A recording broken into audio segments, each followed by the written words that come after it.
Rubina. And I'm Layla. Welcome back to our channel, Elementary My Dear, where we make nutrition science easy for you to digest. So let me tell you the amount of technical difficulties we've had to get here. It's been a long day. It's been a long day. This is our third full Fourth full attempt here. And it feels like it's been much more than 4 attempts. Let me tell you. It's been a lot of hours. Let's just say that. So, but we are here, and we're happy to be here today. No, it's not. We're happy to be here. I feel like you're convincing us at this point. No, we are. No, we're super happy to be here. We're very happy to be here. Absolutely. Don't accuse me of that. I know. I'm not accusing you of anything. It's just, I just feel like at this point.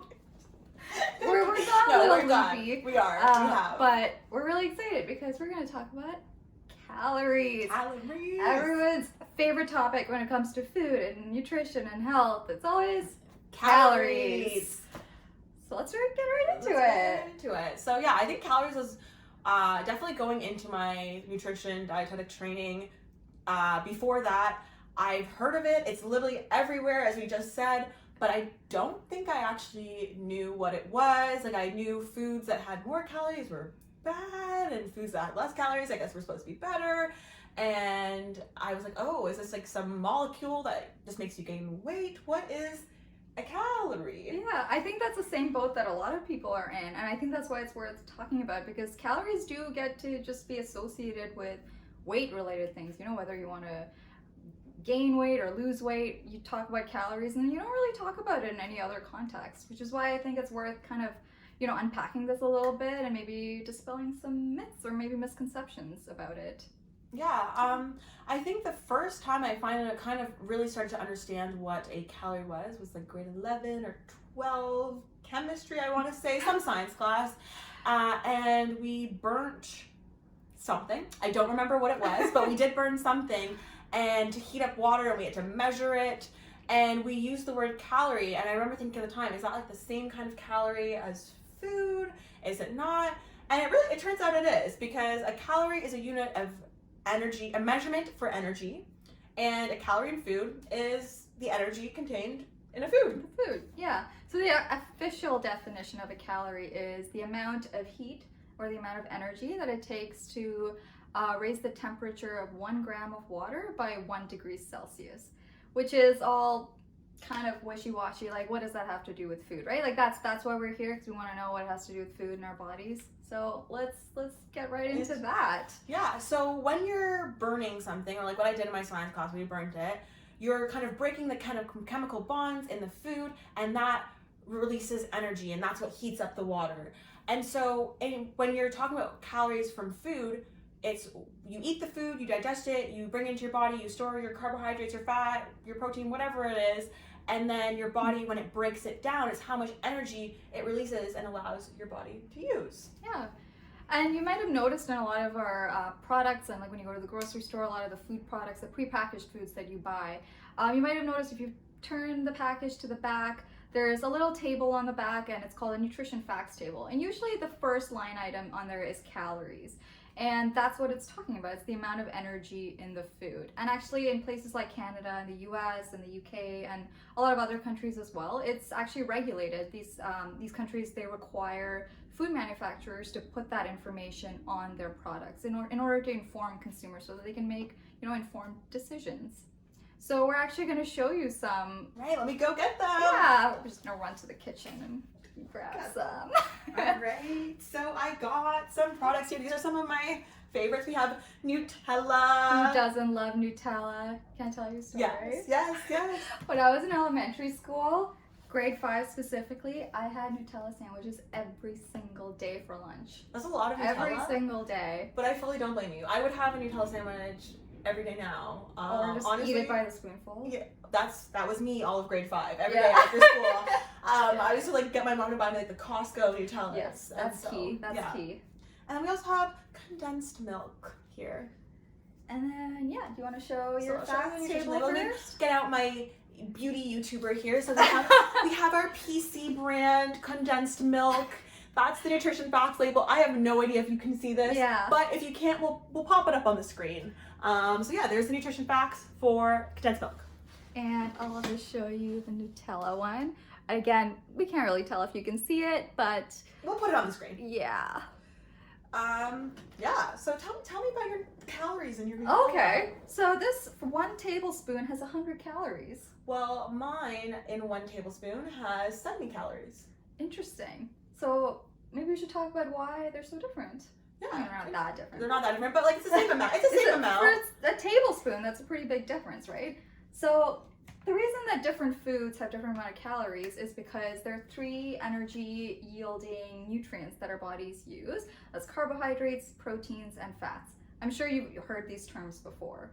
And these different macronutrients actually have different caloric density. So protein and carbohydrates actually have the same amount as each other. They each have about 4 calories per gram, whereas fats are a bit higher. They have 9 calories per gram. And I feel like that's where a lot of the misconceptions and the negative view of fats has come from, is I think it was largely fueled by the fact that fat provides a lot more calories than carbohydrates and protein. Mm-hmm. I think that's why, in maybe the late 1900s, when the obesity epidemic or whatever, when weight gain started becoming more and more prevalent, I think it became easy to vilify fat as a whole, as if that was the primary contributor to weight gain. But it's a bit unfortunate, because we do need fats. There are healthier fats and maybe fats that are a bit more harmful to our bodies, but there are a lot of healthy fats that our bodies can't produce, but they actually need. So you do need to get them from food. And not only that, a lot of fat-containing foods have other nutrients that are really important. And while people were trying to avoid fat, I think that we as a society missed out on the opportunity to eat a lot of really delicious foods, a lot of foods that are really beneficial and still have a lot of fat in them. But luckily that's changing.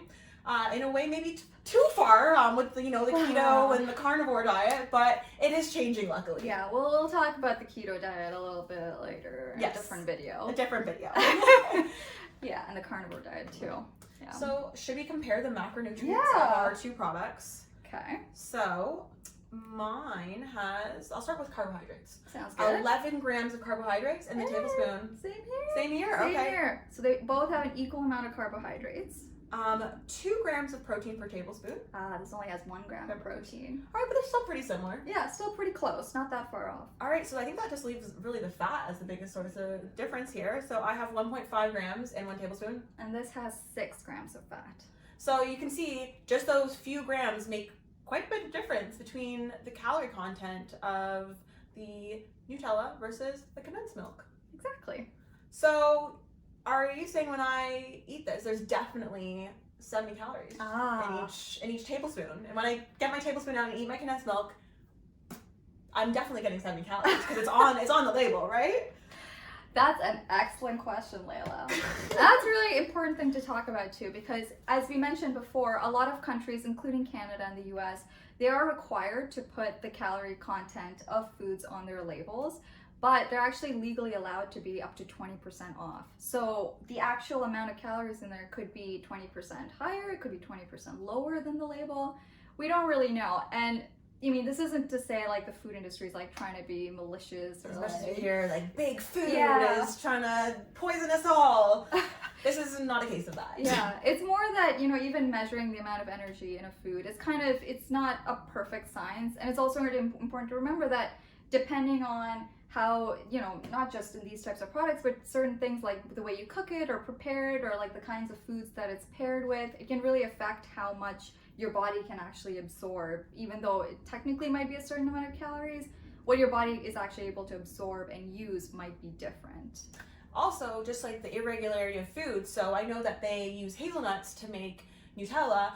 Maybe one season the ground is really fertile, it gets lots of sunlight, and it has everything that it needs, so the hazelnuts they produce have a lot of energy in there. And maybe another year, not so much. And so they need to allow manufacturers to that little bit of wiggle room, otherwise every company would be getting fines left, right, and center for having inaccurate information. So as much as big food or whatever you want to call it gets a bad rap, in this case, the 20% off with calories is more just for the variation of food.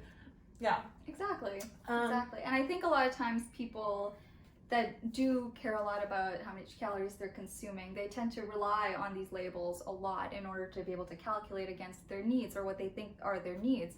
And yeah, we just want to point out that, the values in there, they're not, you can't necessarily assume that they're 100% accurate. And granted, if, certain products are a little higher, certain products are a little lower, it might even out at the end, but at the end of the day, it might not be worth, spending a lot of time calculating and adding your numbers and weighing out food and things like that. Yeah, and this also goes for the values that are on MyFitnessPal. I know you can go in and log yourself. Those, same idea, they get them from the manufacturers or they get them from the government, and you get that same little bit of wiggle room. About 20% is what's allowed, I think, in Canada. And also, just to mention, is some people's bodies are more efficient at digesting food than other people's bodies. So one person might eat the Nutella, and even let's say it's exactly the same spoon of Nutella, and they might take the 100 calories, or what was it, 100 calories? I think it was 100. Yes. 100 calories. They might get exactly 100 calories out of it. Maybe my body's less efficient, and I get just 80 calories out of it. So speaking of MyFitnessPal, a lot of times these types of apps, and there are a lot of websites and apps on the market, so we're not trying to single anyone out, but sorry, MyFitnessPal, you can still sponsor us if you want.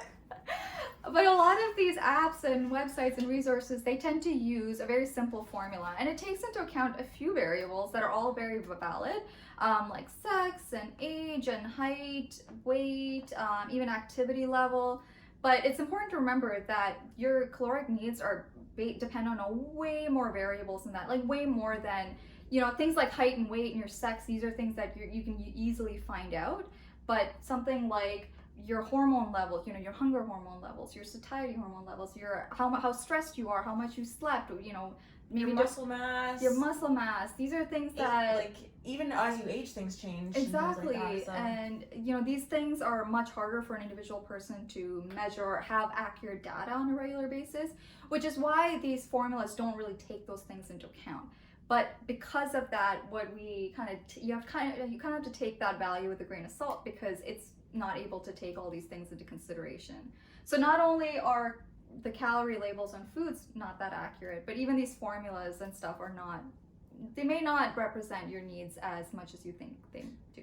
Yeah, and also these formulas, they are very useful, and I know in dietetic practice they're used to calculate the needs of, let's say, people in the hospital and things like that. They are useful, but they are not the end all be all of this is exactly the amount of calories you need.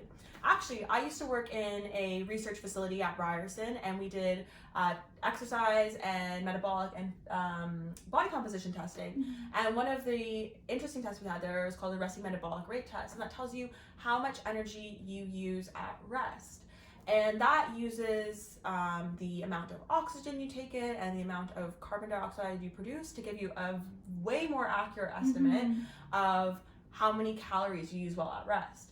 And what's crazy is the amount of variation you see between people, even over time. Like, people would come, they'd do maybe more exercise or something, and they'd come back and do another one in, like, say, a year's time, and you'd see just crazy differences. Also, we used to compare it to those equations that we were just talking about.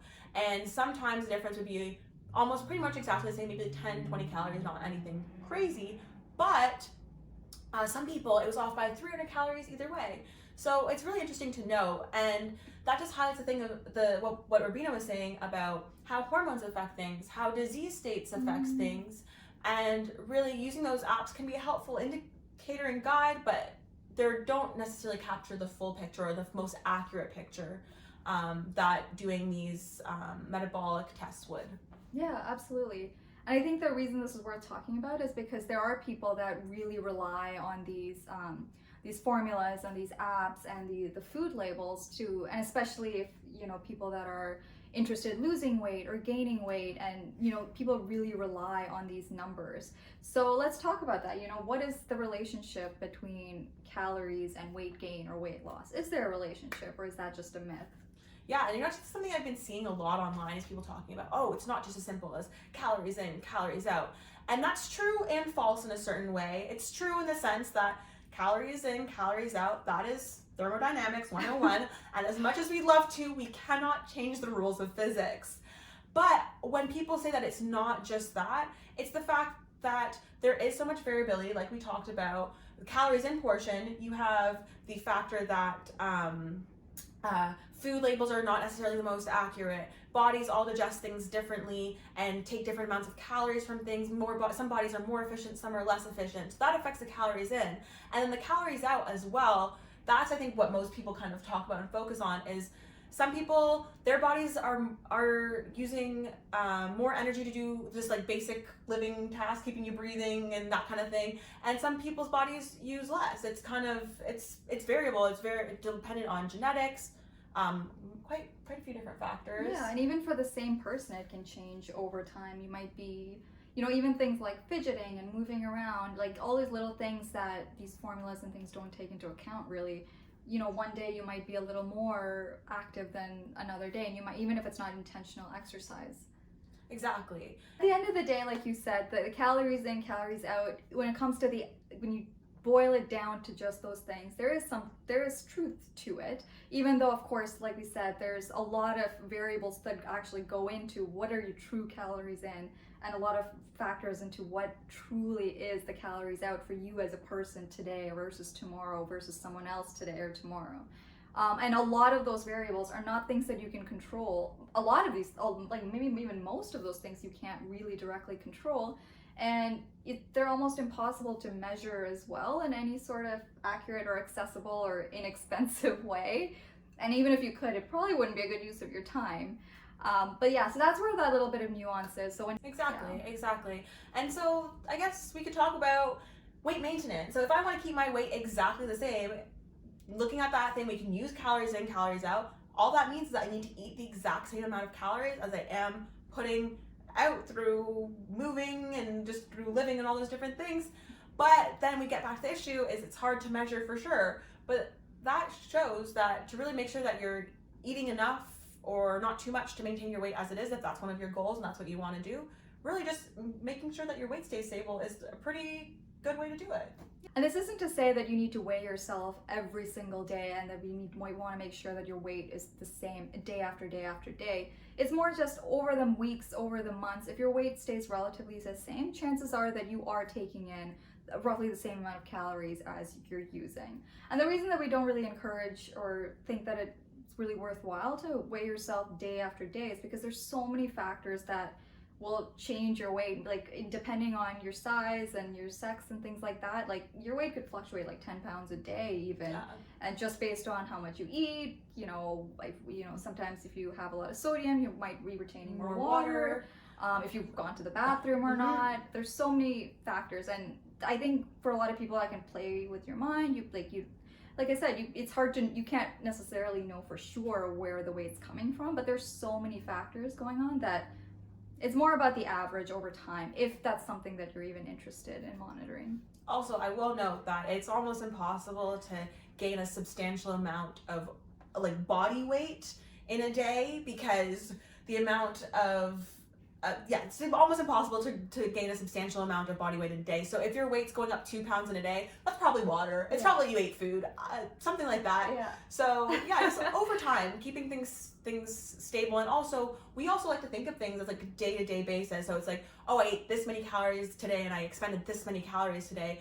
But things kind of level out over time. So if you eat, honestly, this happens to most of us. I know we're not eating exactly the same amount of calories every day, not expending the exact same amount of calories every day. But let's say today I eat 200 more calories than I actually burned, and tomorrow I eat 200 less, and that allows everything to level out over time. So really stressing out and following those apps and being like, oh, I need 10 more grams of carbohydrates so I get 40 calories. It's maybe not as useful as these apps and things make it out to be. Yeah, absolutely. Now, do we want to talk about everyone's favorite topic? Oh, we're talking about weight loss. Weight loss. Okay. Yes. So we'll go back to that formula. Calories in, calories out. Weight loss occurs when the calories in are less than the calories out. That is correct. I was paying attention in nutrition 101.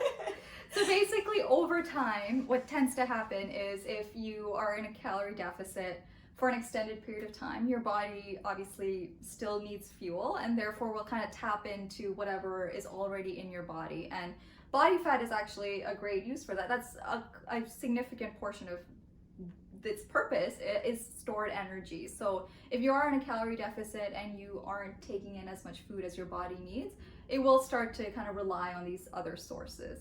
However, it is worth mentioning that when it comes to weight loss initiatives like that, or whether it's intentional or not, if you are in a calorie deficit, chances are that you're not just going to be burning through that fat. You're probably going to be burning through some lean muscle tissue as well. And also that brings up a good point is, we always hear about people weight cycling, going on these diets, and they go on the diet, they lose a bunch of weight, then they gain that weight back, and then they lose a bunch of weight, and then they gain it back. And that has to do a little bit with losing the lean muscle mass. So that tissue is very, very active. It uses a lot of energy to like throughout your day just to survive. Yeah. Also, your body is smart. Like we have adapted to live in some really grueling situations through famines and all that different kind of stuff that our early ancestors had to deal with. And so your body has adopted that. If you're under a situation where you have caloric deficit for a very, very long period of time, it's going to actually decrease your metabolic rate or decrease the amount of energy that it uses just throughout. And that actually can persist even after you go back to eating where you're eating the same amount as you're using every single day, which is very interesting, and is one of the reasons that losing weight and keeping it off is really difficult for people. Yeah, I mean, I'm not sure if you guys have heard, but there's a really interesting study done on participants on the show The Biggest Loser, which I'm not even sure if it's still on the air, but it's a show where some people go on, try to lose weight, a significant amount of weight, and very grueling and unhealthy ways in a really short amount of time. And there was a study done with certain participants done, I think, years later.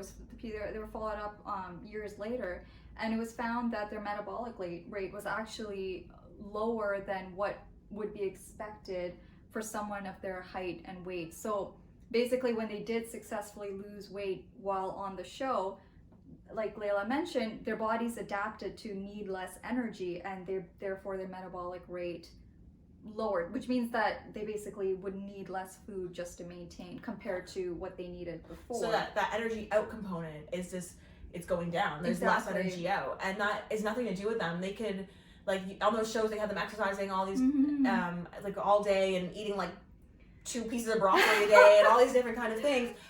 And then when they left, even if they had kept that up, their metabolic rate, the energy out would be lower than it would be before they started, which was very interesting. That's a very interesting study. Perhaps we can do a little deep dive video into it at some point. That'd be very interesting to talk about. But I think the interesting thing about that is that a lot of them, like their weights actually returned back to what it was before, or sometimes higher, higher, but their lower metabolic rate still persisted. Yeah, which is the important thing to note. Yeah. All right. So let's talk let's talk about something that's a little bit less controversial, or has a little bit less weight, or I guess it's technically a little bit more weight, but a little less weight to it societally, is weight gain. So we'll go back to that equation. So energy in, energy out. Weight gain occurs when that energy in is higher than the energy out. Exactly. And of course, I mean, I think if you eat a little bit extra one day, like we all do, your body might store some of that, but chances are that it might be very negligible in the short term. And, in terms of the scale going up, like we kind of alluded to before, it could be water retention. It could be a whole host of things. Maybe you just haven't gone to the bathroom yet. There could be a whole host of things, but your body will store excess energy. I guess the point I'm trying to make is that in terms of how much fat is stored in a one day of overeating is probably negligible. It's more something that you see with prolonged overeating. Exactly. And also, I think when people think of weight gain, they think, oh, I'm gaining fat. But also, you need you need to eat more calories than you burn when you want to gain muscle as well, because that muscle doesn't come from nowhere.